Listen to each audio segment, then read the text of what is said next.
Welcome to this video on control of blood glucose concentration. So, there are a series of questions on the screen now. Your opportunity to test your knowledge of what you know about this topic. So you can pause the video, have a go at answering those questions, and then we shall go through answers.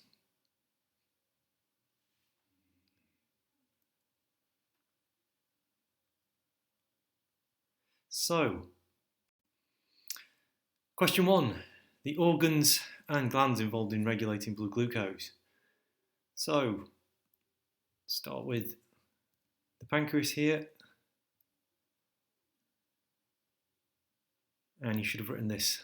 So, alpha cells secrete glucagon, that's in response to low blood glucose concentration, and insulin is secreted from beta cells in the pancreas in response to high blood glucose concentration. Okay, another organ or gland you should have mentioned is this gland, the adrenal gland, secretes adrenaline into the blood in response to stress, and adrenaline binds to adrenergic receptors, and they're found particularly on hepatocytes and myofibers, but plenty of other organs have those receptors, but they're the ones we care about most. Okay, another organ, the liver. There's plenty to write about here. This is the target organ for glucagon and insulin and adrenaline. So I've underlined some really important things here. You need to talk about receptors on the cell surface membrane of the cells of the liver, also known as hepatocytes. So glucagon and adrenaline activate this process of glycogenolysis, and I think it's always good to state what you mean by that. Don't just state that name.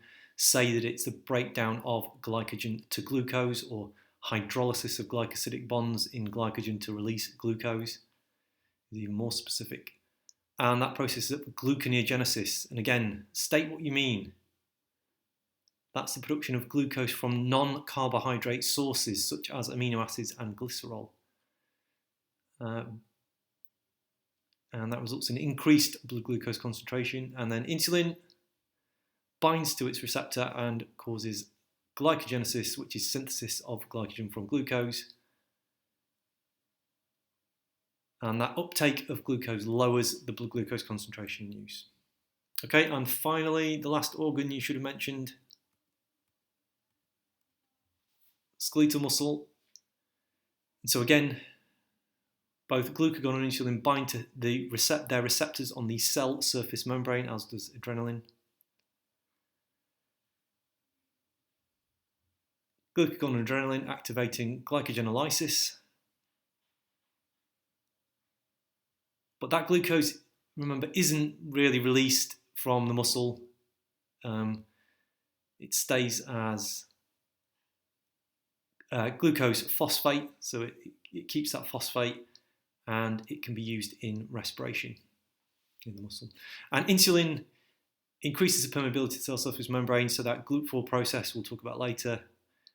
So increased glucose uptake and glycogenesis, that produces a production of glycogen, reducing blood glucose concentration process.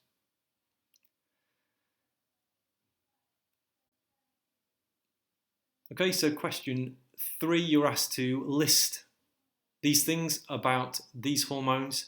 So we'll begin with insulin. It's produced by beta cells.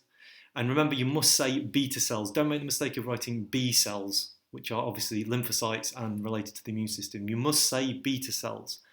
So either write it out fully, beta, or be careful when you write that Greek letter beta to give it that long back.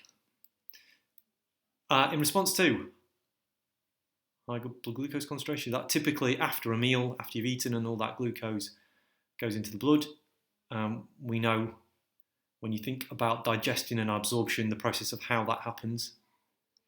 Target organs are liver and skeletal muscle primarily.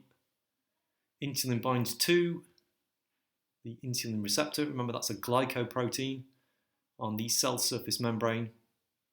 Always good to specify where that receptor is, that it's on the cell surface membrane. And the effect is to lower blood glucose back to optimal. Okay, glucagon produced by alpha cells, response to low blood glucose. So for instance, during fasting, target organs are liver and skeletal muscle, binds to the glucagon receptor. Again, state that's on the cell surface membrane. And you get an increase in blood glucose back to optimal.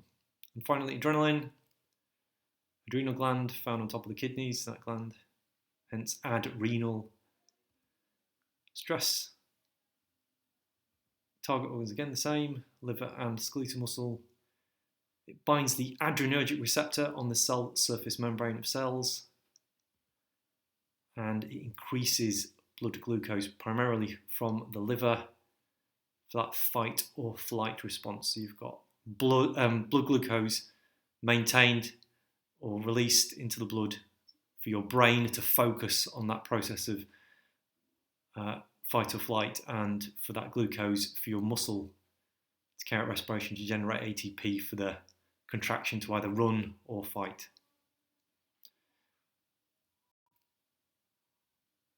Okay, so a really important concept with this topic is this idea of negative feedback. So you should understand that process and how it works in the case of blood glucose concentration control. So let's go with the first example, which is elevated blood glucose concentration. So the response would be to increase insulin release from the blood, into the blood from beta cells. That results in increased glucose uptake by those cells, and blood glucose then returns to optimal. So then, because there's a fall in blood glucose concentration, there is the stimulus removed for beta cells, and so reduced insulin release into the blood. So negative feedback. Oppositely, you could have a fall in blood glucose below optimal. That would stimulate the release of glucagon from alpha cells into the blood. That then increases glucose release from the liver. Remember, glycogenolysis and gluconeogenesis. That glucose is released into the blood, increases the blood glucose level back to optimum, and then that stimulus for glucagon release is removed, so there's reduced glucagon release. So they're the key negative feedback mechanisms involved in blood glucose concentration control. So now let's look at insulin specifically. So these are the processes that you should have written down for how insulin affects its target cells. So I've got an animation here, and along with the animation are the key points you should have mentioned in your answer. So they will appear in text as the animation, as we go through the animation. So remember, insulin receptor is a glycoprotein in the cell surface membrane. Insulin binds. That binding causes a change in shape or change in the tertiary structure of that receptor that activates it.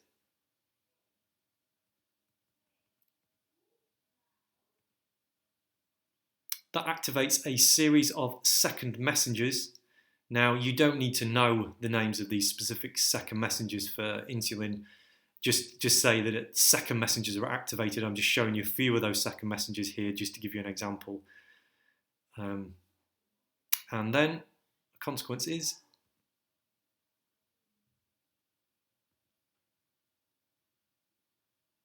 so those GLUT4 containing vesicles in the cytoplasm migrate and fuse.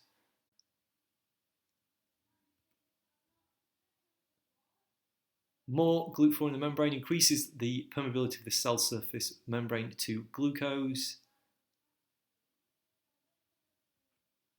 That means more glucose can then diffuse into the cell by facilitated diffusion. And those second messengers are also going to activate a series of other effects that now use this glucose that's in the cell. So So it's really important to talk about activation of enzymes involved in these processes. So we get glycogenesis, and as I always say, write this out. Don't just say glycogenesis, write what you mean. It's glycogen synthesized from glucose. And you know what glucose looks like, this highly branched polymer of glucose. Remember about the features of that molecule that you learned in Unit 1.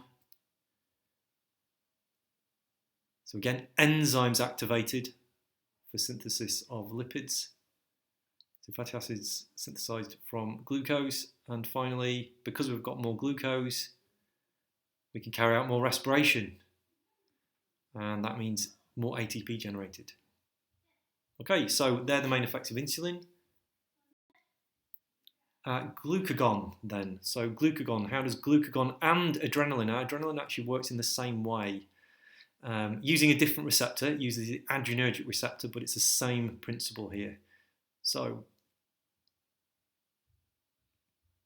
glucagon binds to its receptor.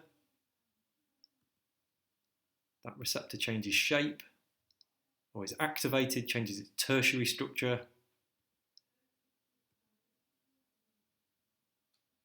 This enzyme, adenylate cyclase, you might also see it as adenylyl cyclase, is activated.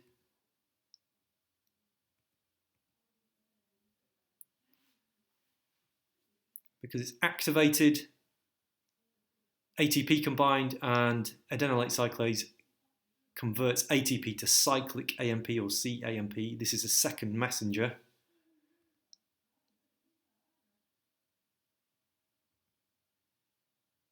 So cyclic AMP then binds another second messenger, protein kinase A or pKa. By binding, it activates this kinase. By the way, a kinase is something that adds a phosphate to something else. And then this pKa does some important things. So it activates enzymes involved in glycogenolysis. So remember, state what that means. It's the hydrolysis of glycosidic bonds in glycogen to release glucose. So you get this production or release of glucose monomers. pKa can also activate enzymes involved in converting amino acids to glucose. That's gluconeogenesis, so producing more glucose monomers. And then as a consequence, these glucose monomers can then leave via the GLUT4 channel protein. You don't need to know that, but it's just worth being familiar with that. And because they leave the liver cell via that GLUT4, they go into the blood and increase the blood glucose concentration. Okay, so that's what you should know about how glucagon and adrenaline affect their target cells.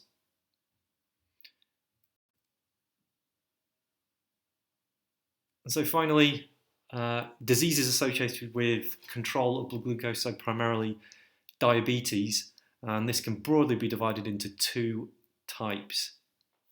So type 1 characteristics are, so people with type 1 diabetes, antibodies bind to their own beta cells and destroy those beta cells. So it's autoimmune because antibodies are destroying their own beta cells. Tends to happen in childhood, occurs very quickly, so develops very quickly, destruction of these beta cells. And because beta cells are destroyed, patients are insulin dependent. That means they depend on injections of insulin. And it has to be injected, remember, because it's a protein. You can't take it orally because then it would be hydrolyzed in the digestive system. So that's type 1. So type 2 diabetes. Now this is interesting because it's a combination of lifestyle factors, so diet, activity level, combined with genetics, and it's what we call polygenic. So many genes or alleles, risk alleles, contribute to your risk of developing type 2 diabetes, and there's up to 100, so it's very complex.